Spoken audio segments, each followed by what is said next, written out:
Ал бүгін 21 наурыз 2026 жыл.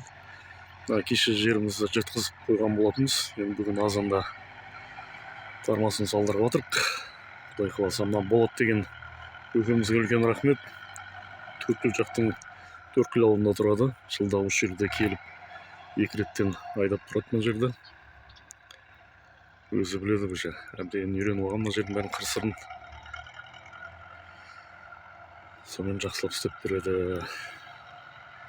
Алла істеп жатқан кәсібімізге, диқаншылығымызға береке берсін. Құдай қаласа